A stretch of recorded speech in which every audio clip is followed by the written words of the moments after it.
rocks. Smashing windows, cardboard box. Pop lock, windmill, and fleeing cops on the block. Red top, blue top, gunshot.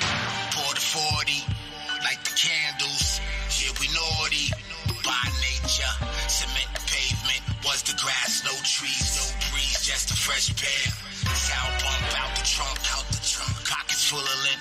Chicks with the Halle Berry, gotta bust a cherry. Scary with our deeds and choice. Had to make a change, make something out of nothing. We discovered, we them kings, we them queens. Recognized in our dreams. Soul beams, the realest team. Keep that focus. No breaks, no bend, no quit. Take the scraps and win. Feel the truth. Out the dugout, we attack with them bats. BX General, never lack, always black. Keep that fist raised high. You won't miss when we ride, when we walk. Don't talk much. Eat that lunch. Do what we do. Freedom rules. Have we worked our way out the rubble all day? Have we worked our way out the rubble all day? Have we worked our way out the rubble? Out the rubble. Yeah, we grew in the womb of the miracle. What a spectacle we weaved. Yeah, we grew in the womb of the miracle. What a spectacle we weaved. Yeah, we grew in the womb of the miracle. Every day was a must. Have we worked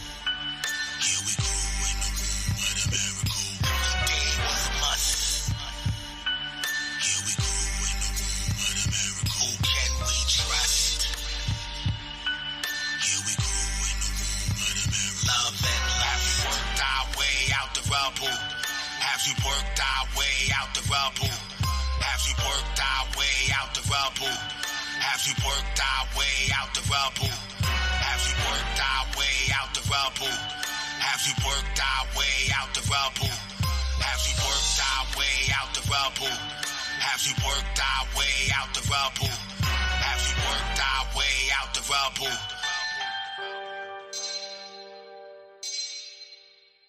Hey yo, what's poppin', B? It's your boy Nino Man. You already know I'm tapped in with tapioca. It's lit in here. You high?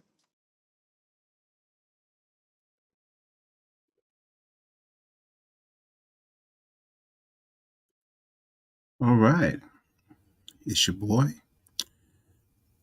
Steven from Tapioca, and I am back with another episode of Tap In Tuesdays with our sponsor, Tapioca.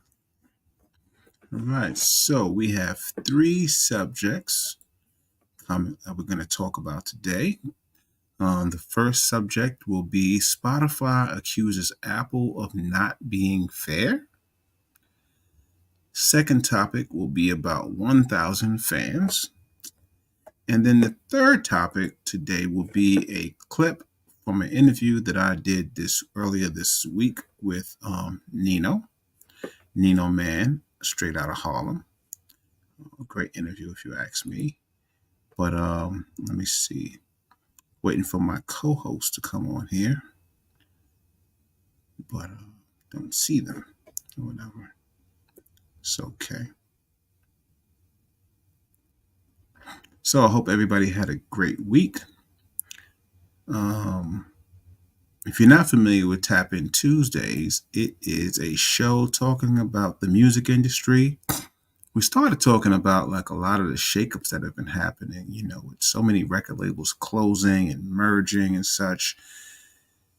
And, what are your options? What are the options for musicians? What are the options for fans?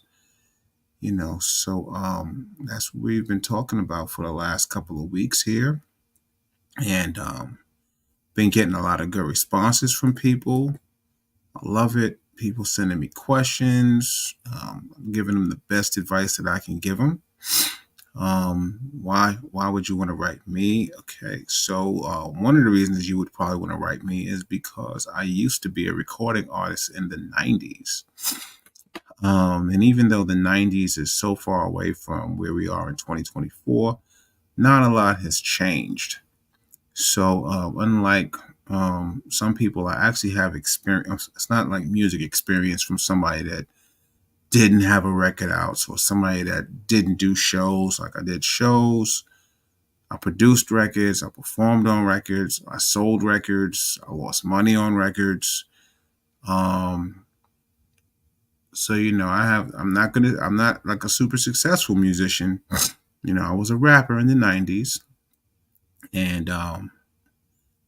but I do have that experience. And one of the things that I definitely have experienced is selling records, and really being one on one with my fans in the '90s. That has dwindled down a lot since the '90s, but occasionally there is somebody that will write me and ask me to purchase vinyl from my glory days. And if you're out there now, actually, I do have some vinyl that is coming out. My fan base, they prefer vinyl over CD. Well, actually, they want vinyl or CD. They don't want digital downloads and stuff like that. They really want to be hands on. They like to cut the records up and stuff for the stuff that I had come out with as a rapper in the '90s. So that's what I used to do. Well, that's my background or whatever. And if you don't know, I also used to run. I still run it. So.com, sohh.com, and that's what it is. So it does not look like my co-host is coming on. So I'm just gonna have to juggle this as best as I can. So um, the first story that I am going to talk about with you guys today is Spotify accuses Apple. Oh, I just got a text from my co-host. They said I didn't send them the link. So give me 1 second while I send them the link.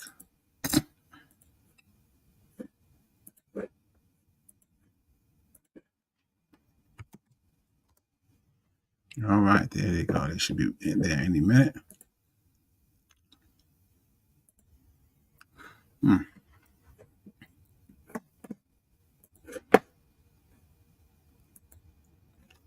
All right, all right.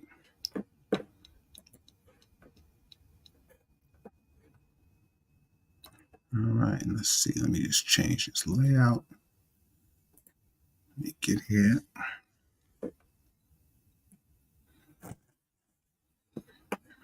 All right, let's see.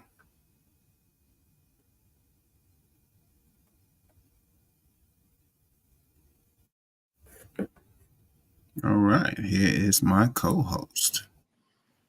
Yes, sir. Come on, man. You trying to leave me out of the conversation? I'm sitting here waiting. I wasn't sure. I was like, this person, you're pretty on time.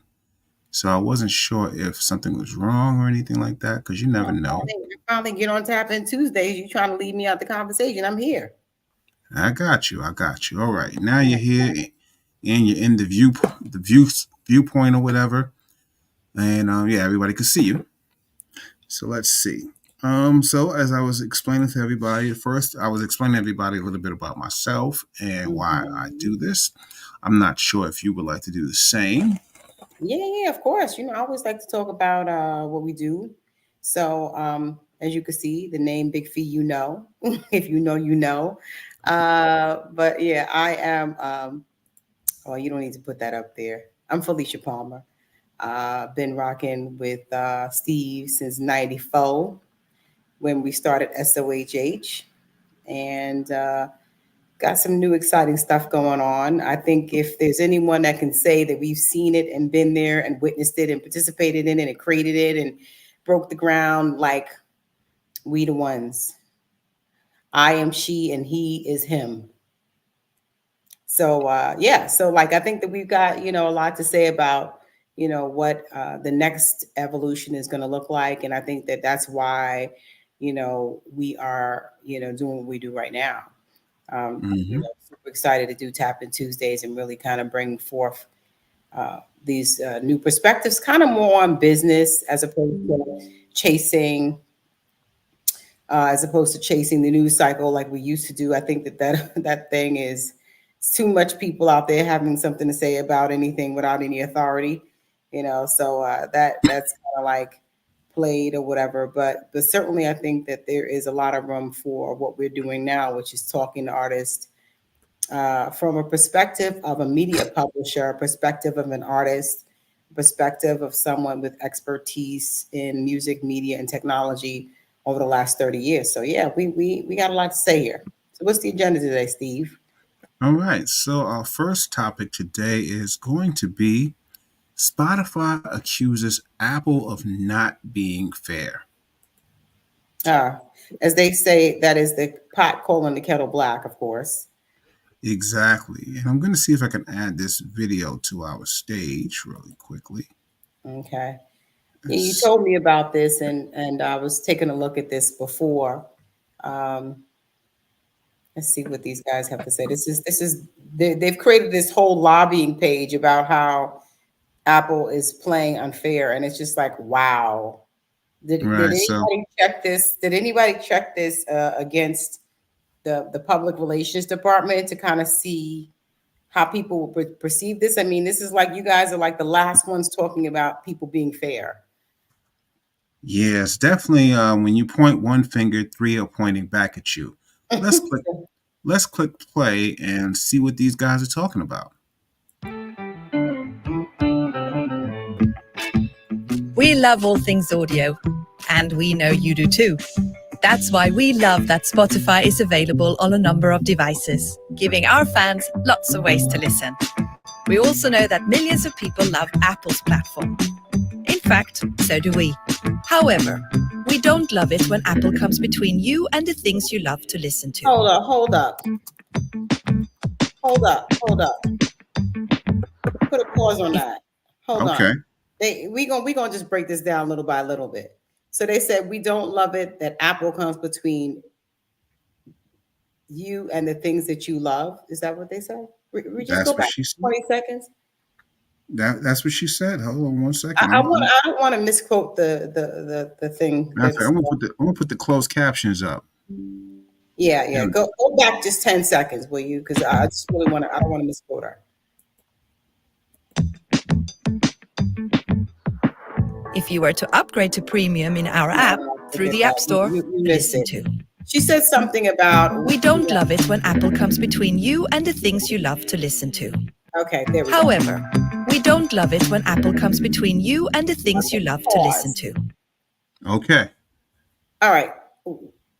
Apple's coming between us, so they're our advocates now. Spotify, advocating for music fans and the things that we listen to, which are the artist's music. So Spotify, that literally sits in between the fan and the artist's music, and the artist is talking about Apple coming between the fan and the things that they love to listen to, the music. Like, right. Did anybody say, hey guys, we're doing that? Let's just continue to listen to what this thing is saying. Keep going. Okay.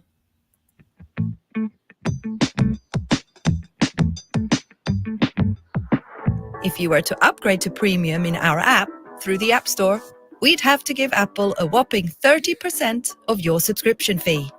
Hold up. I'm sorry. Hold on. Okay. So here we go again. Like, we literally could put their name in every place they say Apple, because they're literally taxing artists. Artists get paid nothing on the platform, 0.003 cents per 3 stream. cents, right.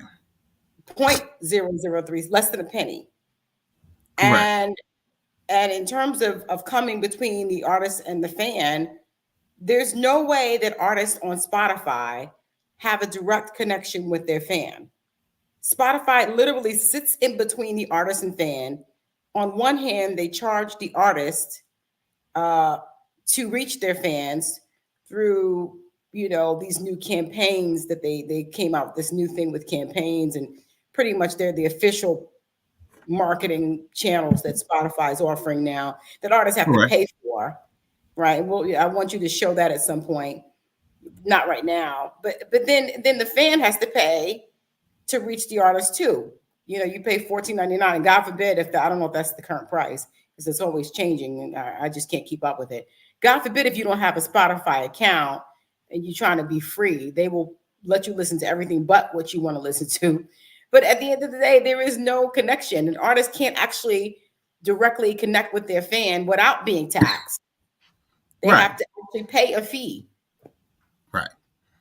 And it's actually a bigger fee. The artists are paying a bigger fee than what Spotify is paying Apple. Right. I mean, at the end of the day, the artist gets paid nothing. Right. So, you know, at least Spotify is getting the 70% that's left over. Right. So they're saying like out of if I had an Apple phone and I spent $14.99 a month, 30% of let's just round it off to 15, 30% of 15. What is that? Like that's 1/3. That's $5. Right. So Apple is getting $5. And Spotify gets 10. Right. Maybe Okay. Spotify should get 3 cents to see how it feels. 0.003 cents. Right, you're right. 0.003 cents. Correct. Let's see what else this is. This nonsense is here. Apple knows we can't afford to pay that tax and keep our prices low for our fans. Hold it. I have to call Cap. They just said Apple can't afford. Apple knows that Spotify can't afford to pay the tax. How? You have that? Do you have that? Yes, sir. What is this? This is Spotify and Apple year-over-year growth for the last since 2016. It looks like Spotify's the green and Apple's the red. It looks like Spotify is making more money than Apple. That looks like it's somewhere around $13 billion. Right. So it's a big, significant difference. So, like, y'all are crying poor. How? Yeah, that was straight Cap. I don't know why they even would fix their face to say that, but okay. And how would they know? How would Apple know that they couldn't afford? Like, what would they like? This whoever made this video, you guys, come on, do better. You guys got all that money. Somebody should have looked at this, objectively, and said, "Y'all ain't making no type of sense. This is not even making sense." Go ahead. So we decided not to use their payment system. But Apple won't let you pay by any other way.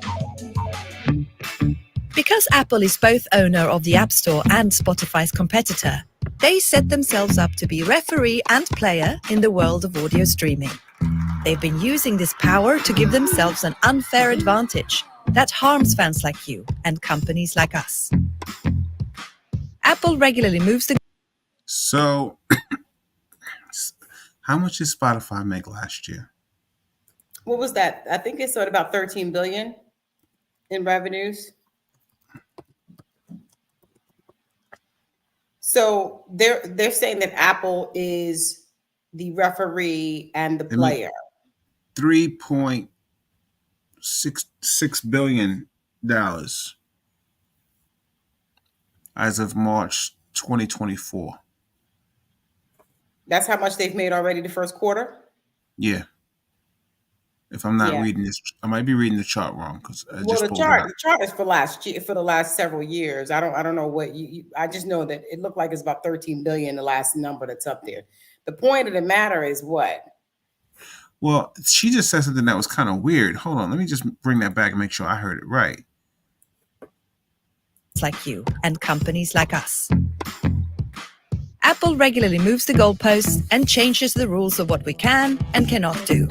For example, they censor us from... Apple regularly moves the... harms fans like you and companies like us. Hold on. Is this Spotify that's talking about moving the goalposts and changing the rules and all of this? I mean, this is the same company that no one can figure out. How is it that all of these artists are not making any money? There's the opacity the lack of transparency in terms of the numbers is ridiculous. God knows what they're doing behind the scenes, moving the goalposts. And then they just recently came up with this rule that they're only going to only pay you once you've reached 1,000 streams. So it's like Right. before you would get paid, but they're basically saying, well, it's only going to cost. It's only going to be a $3 check anyway, so we're not going to bother cutting you a check for $3. But talking about controlling, they control the court, they control the rules, they control the communication, they control the payments. Artists have no control in the Spotify world. Right. I don't understand it. They said moving the goalpost. I mean, that is what a platform does. I guess it's not fair when it's done to the $3 billion company, but it's okay when it's done to, the artist who's not making anything. What's that? Snoop was making what? He made $40,000 off of Spotify last year. On 1 billion streams. Yeah, and they're worried about the goalpost changing. And I guess we're supposed to. I guess and I hate to. Feel sorry for them. I hate to be a pocket watcher, right? Because that's what it comes down to. We're pocket watching, but this is more than a pocket. This is a safe. We're safe watching. You know what I'm saying? Like you're acting like you're losing money. And even if they are losing money, the bottom line is that you're not some poor, starving company that's being abused by Apple. Last time we looked at that last chart, you are doing better than Apple in terms of revenues. You have a dominant position in terms of the streaming. Artists are, you guys have the dominant streaming platform. Let's talk about other streaming platforms that don't have the position that you guys have, such as what? Apple Audio Mac, SoundCloud, all of these other Deezer. platforms, Geezer. So you guys are really sitting here talking about Apple is not playing fair. They're moving the goalposts and they're dominating the market and they're controlling everything. And you guys literally own the entire market share. Nobody else is coming anywhere close to you in terms of market share. In order for an artist to reach their consumers, to even get their music out there, they have to be on Spotify. Right. It's so bad that even though you're not paying them anything, even though they're getting paid nothing, they won't leave Spotify. That's how bad it is, because there's no place else that's really giving them an opportunity to be able to get their music out there in any capacity besides, even though they don't succeed at that either, because you can't reach anybody on Spotify anyway. Let's just I don't want to watch their whole video. I think that we're going to go over more of this over the next couple of weeks, because the whole idea is that they're suing Apple Music, and in the same way that the US government is also saying that Apple is dominating and monopolizing the space. I'm not defending Apple either. Certainly they absolutely have anti-competitive practices. At the same time, like Spotify, you get no sympathy from us, sir and ma'am. No sympathy, because what you're doing to the artists and what artists are experiencing as a result of you all creating a system that they are basically being pretty much impoverished. You've created a system where they can't reach their fans. They get no fan data. They get no access directly to communicate with their fans. They have no email addresses for their fans to write them. In order to get in front of their fans, they have to go to, black market playlist services that you say don't subscribe to. But then you've now got this new campaign service that you're saying is the way for our artists. What is that? The backstage? What is that thing they have now? The artists. It's called they logged me out, but it's called Marquee. Yeah, they have some new marquee campaign services that you can buy to get in front of your fans. So you brought them the fans, you put your music on there. You told your fans to get your music on Spotify, and now they're charging you a premium to get in front of them. And you have to, and they still don't pay you anything in the end. So Spotify, you get no sympathy from me. You get no sympathy from us. We'll keep talking about this over the next few weeks. What other topics do we have? Yeah, it's crazy. It's crazy. All right. So I think as opposed to, playing the victim, which is what Spotify is doing, there's another little tactic that I've noticed, and that's like so many artists these days are like dead serious about having like millions of followers. Mhm. And I was reading, as I was preparing for the show a couple weeks ago, and some of this is it's not new to everybody, but I'm just trying to pull up my notes and such. This We're going to this talk about uh-huh. we're going to talk about 1,000 true fans, Mhm. and this was really based on an essay by this guy Kevin Kelly, and he's an investor. He's also an entrepreneur, and Mhm. he really talks about how you don't need a million fans to do what to generate money, right? Mhm. You just need 1,000 true fans.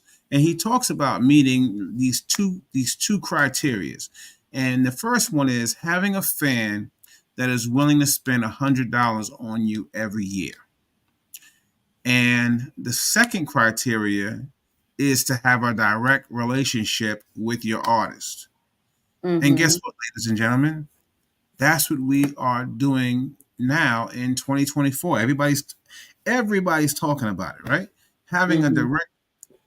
direct access to your fans and artists. There's so many services that are doing this or whatever because they realize that when you spend money. Okay, well, let's say when you take out these Instagram ads and these Facebook ads, you're spending money to reach these followers. But if those followers are not buying anything from you, then all you're doing is just having a bunch of followers that aren't really doing anything for you. Well, at one time in the music industry, people it was this whole idea of making it look like you were big, making it look like you had an audience base. I mean, people were spending money to increase their views, to increase their followers and subscribers. Right, And that whole idea, this smoke and mirrors, that I think that's just, if I were to describe the music industry forever, it's always been about smoke and mirrors. It's all about creating an appearance of something to make it more appealing to the masses, to make the fans more inclined to be engaged and to spend money, but also to kind of generate a new crop of artists, a new crop of people to get into the system that could be, buying into this dream of being making all this money. This has been going on forever. It is the basis of what the music industry is built on. This idea of celebrity and popularity and just so much reach. So meanwhile, right, people have been inflating their reach. A lot of it is through bots and through other mechanisms that are not real.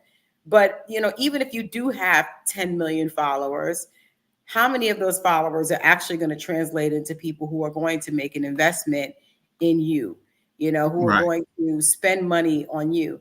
Especially when you talk about these days where people, a few years back, you could actually make money from having people look at your content, right? For right, instance, with SOHH, we come from the advertising industry as our main revenue source. So when people come to read articles on SOHH, we made money, and we make money from the ads that are served in front of them.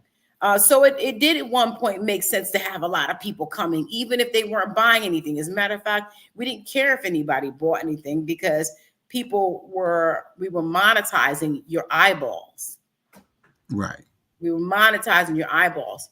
But now eyeballs are getting paid pennies.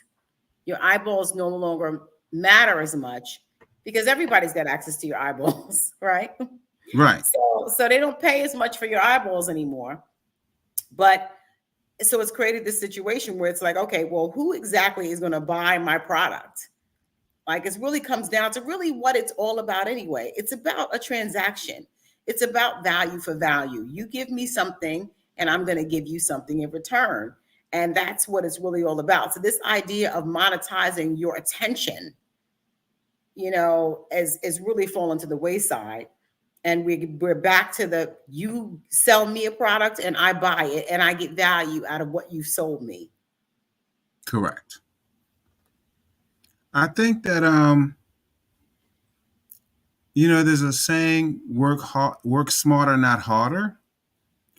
And I think artists are going to have to really focus more on what can I do with these 1,000 fans? How can I retain them for a year or 2 years or 3 years? I mean, there are some artists that they say that the average fan spends about $350 on an artist over the course of a year. So even Those though are the this art, super fans, the real fans, not the followers, the fans. right?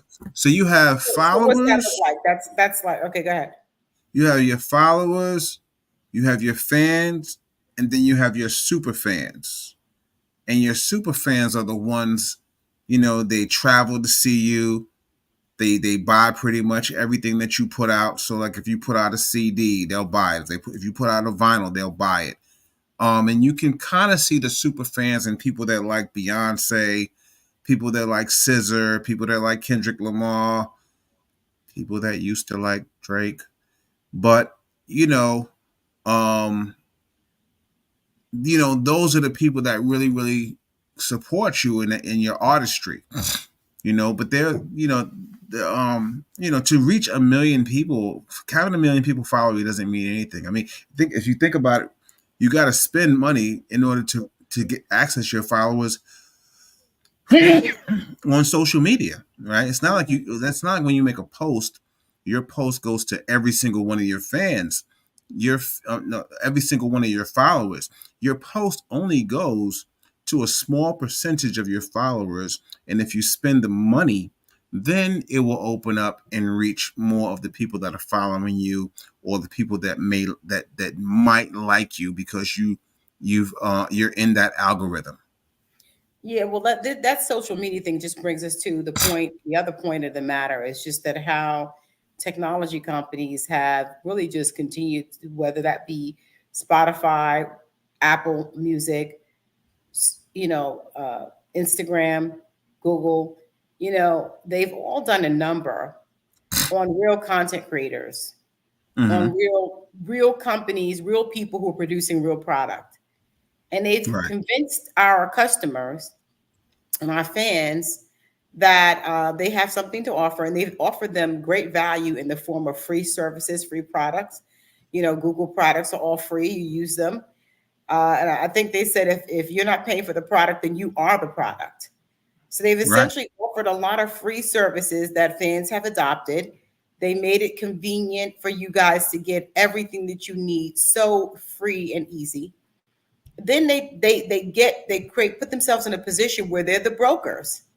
So now you've taken advantage of their free services. Now you've taken advantage of their offers. And now the person that you really support, you no longer are in direct communication with them because you are now reaching them through the tech company. You can see it again. You can see it also in restaurants now. You order directly from DoorDash. You don't order from your restaurant down the street. What you're doing is essentially you've allowed DoorDash to get in between you and your favorite restaurant. So now you have to pay DoorDash to get your order, and your favorite restaurant has to pay DoorDash. DoorDash is just providing a convenience, and they charge a convenience fee, and you have to tip. So it's the same thing that's happened in the music industry with Spotify, with Apple Music. It's the same thing that's happened in the publishing industry, in the media industry with Google and Instagram. All of these major tech companies have really put themselves in a position for the sake of convenience and free services of being the broker between the people who are really creating the content, the people who are really contributing value, who are creating the products, and the people who are buying the products. And they're taxing all of us on both sides. Pretty much getting both ends of the stick. Mm-hmm. So we have no sympathy for you, Spotify. But back to what you were saying about 1,000 fans. So 1,000 fans, you have 1,000 fans, 1,000 people who are really committed to you. You talk directly to them. You have their email addresses. You have a Right. direct platform where you release content and music to them. You do Correct. not allow other companies to get in between you and them.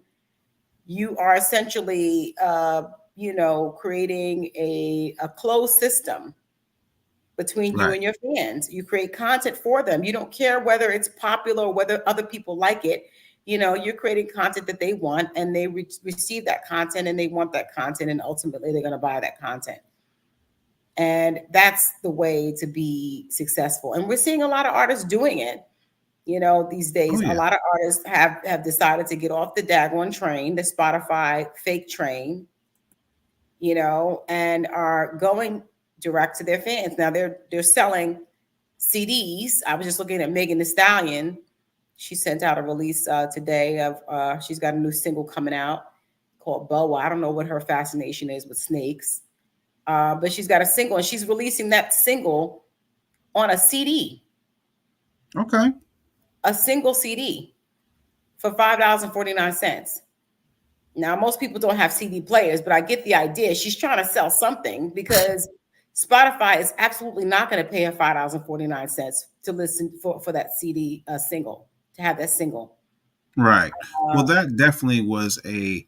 I mean, if I can't get $5.49 out of my fan, then I'm in the wrong business.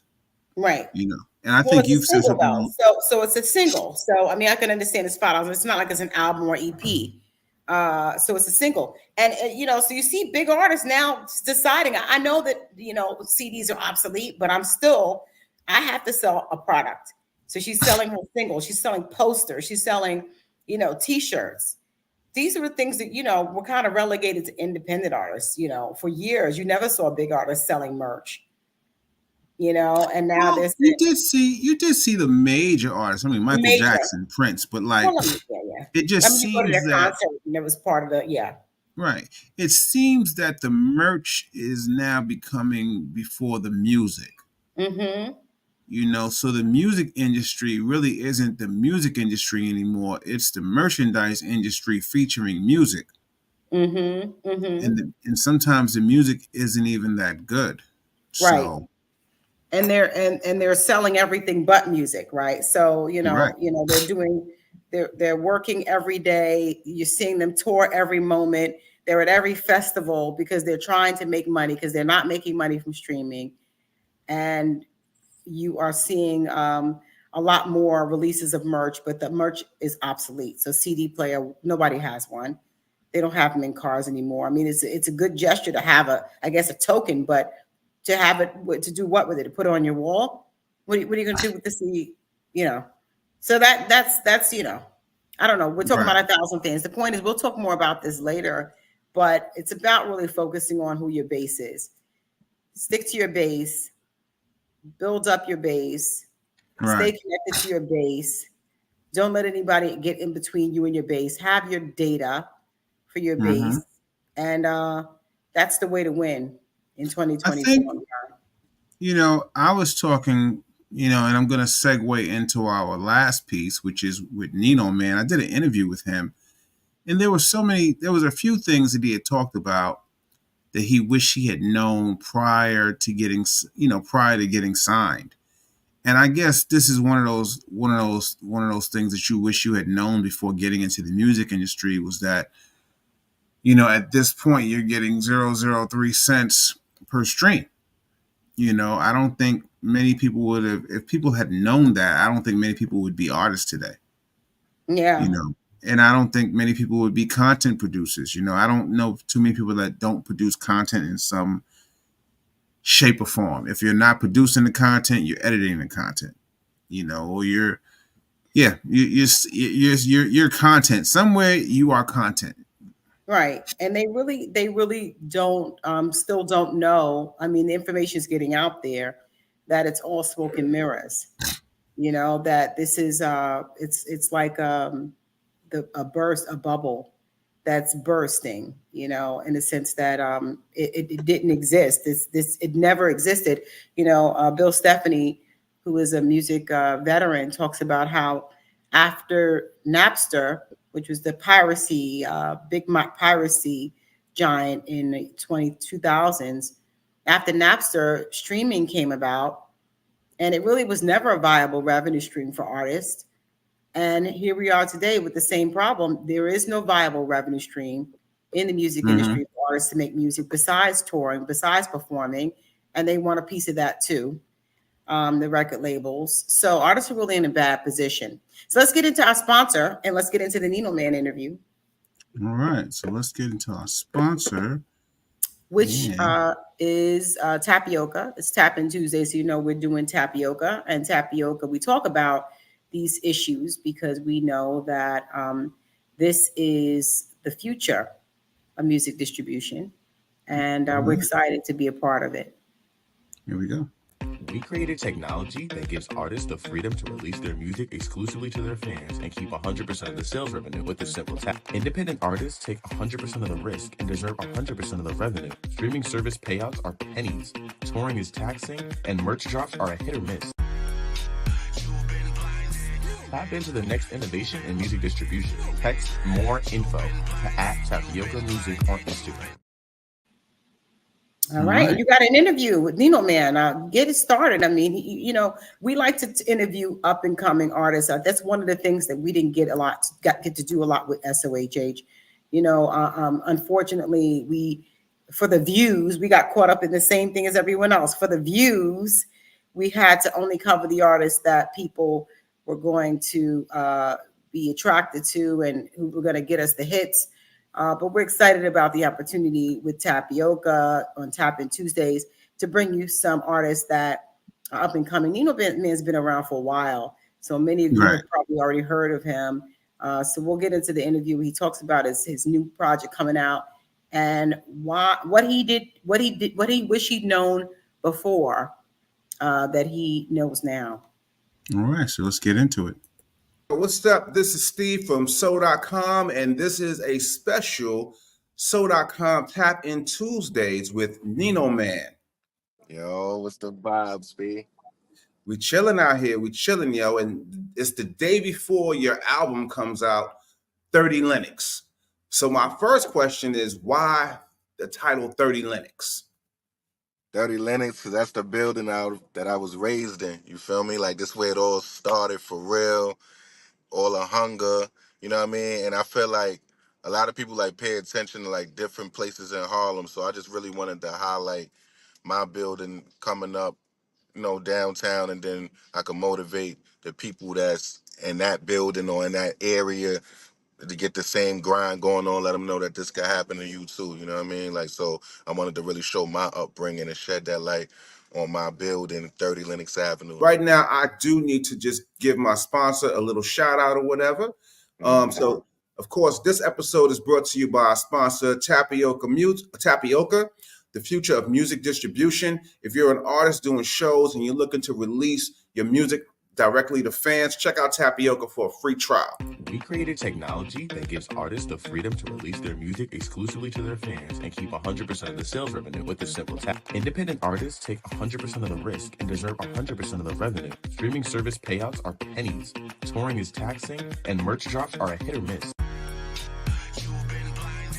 Tap into the next innovation in music distribution. Text more info to @Tapioca Music on Instagram. All right, and we're back with Nino Man. Sure. All right, so prior to once I found out who you were and everything, I was like, all right, yo, like how did I miss this guy? Like, yo, this guy right here is like dope. He's the truth. He's from Harlem. I'm from the Bronx, so it's kind of like related, sort of.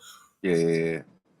You've been around for like 13 years. You've worked with Fred the God. You've worked with Vado. You've worked with Jadakiss. So now you're on So Raspy Rock Nation. What are 3 things you wish you knew about the industry from then to now? Like, what do you wish you knew earlier? That's a good question. Like, I could say the independent lane, like more and more about that, but it's like that kind of got better as time went. You know what I mean? Well, at least from my perspective, I feel like because there's so much stuff that I learned now, but you couldn't do back then. You know what I mean? Like, so I would say like probably organize the crew a little bit better. Because when we was so, like I said, I was so young doing this shit that I never really like had time to really be like, all right, so this the life we choosing. Like it's like niggas was just doing it. Like so, I'm outside trapping and doing all this regular ratchet shit. You feel me? Like, Right. and we was all rapping at the same time. You know what I mean, so we always made time for that. Yo, oh, we got some shit too. We gonna let y'all hear it. So anybody came in my block rapping, I was always letting them let them know like my presence was felt. You feel me? Like I was like good on my block. Like they loved me on my area. Like I had a name, a street buzz before any of that. So not to go off the question. So it's like I don't. Only thing I would say is that I would have prepared better because it just got to a point in my life when I started getting the name and shit. I was like, oh shit, this is what I chose. You know what I mean? Like, Mm-hmm. so it's like then I had to like move accordingly. Like I didn't really understood or understand that I was making this my life decision. If that makes sense, because you write a rap, you think you're just gonna get a $1 million deal. All right, let me get this $1 million deal, and I mean move forward, and you know what I mean. But Right. it didn't happen like that. It just happened slowly and slowly. Just like now, it's like a snowball effect. You just keep getting bigger and bigger. Pause. You know what I mean? So I don't know. I would just say I would have prepared better when it come to the cruise instead of just freestyling so much, like just doing shit just randomly. You know what I mean?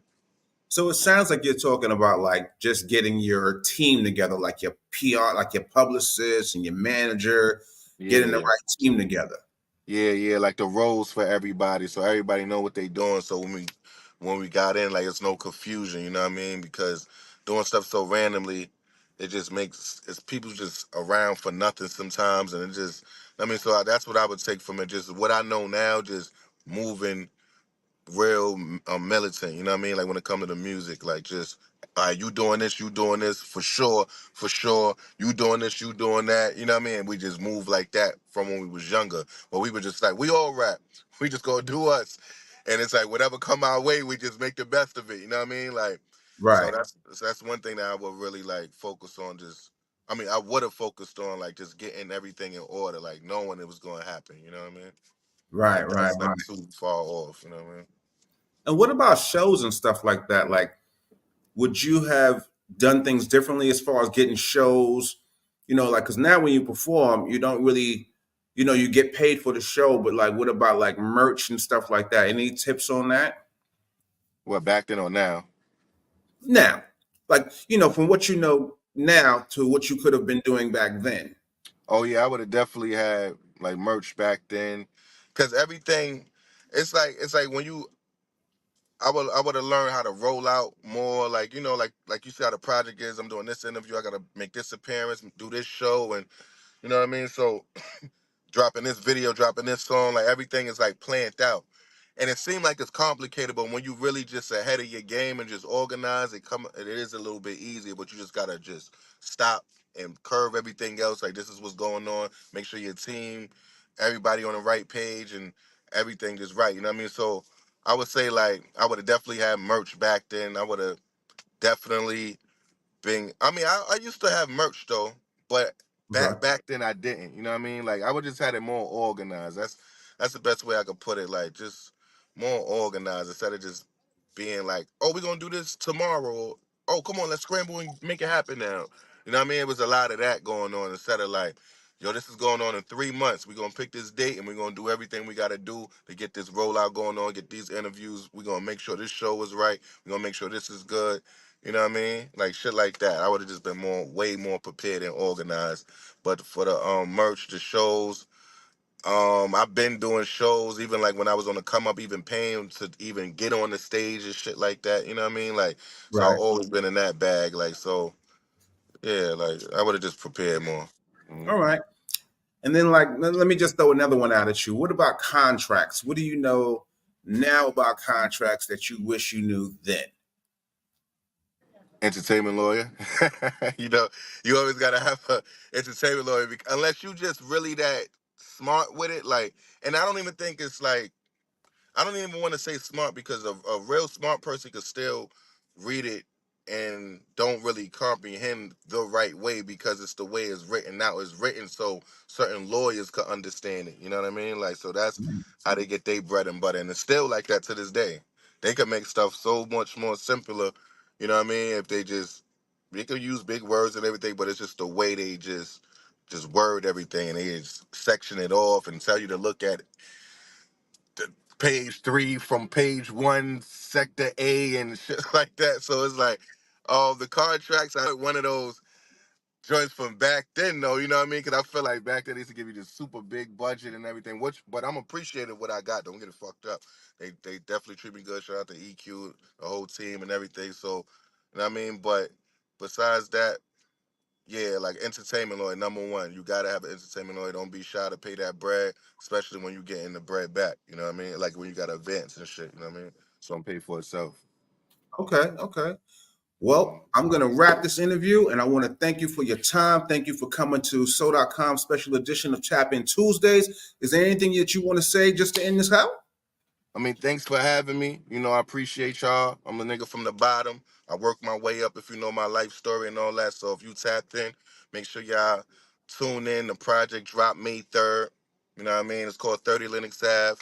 I give that real, uncut, raw feel, pause, you know what I mean? So if I'm one of those people you listen to when you've kind of gone through something and you don't feel like expressing yourself, put my shit on, and you're gonna pick a certain song that you're gonna be like, yeah, I don't even gotta explain myself. I'm gonna just play this real quick.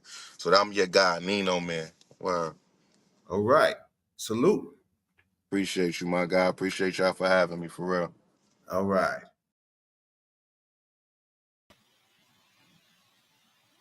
All right, all right, all right. That was dope. Mhm. Nino Yeah, Man. really, really good brother. Really good brother. I wish All him right. much success. Absolutely. He been grinding for a while. So I think he might got some tips. He might know what's going on out there now. And, his album's out. So, catch him on the streets. And in the meantime, we done. We are done. It's time Another for us to tap episode. out. See y'all next week. All right, y'all. Peace.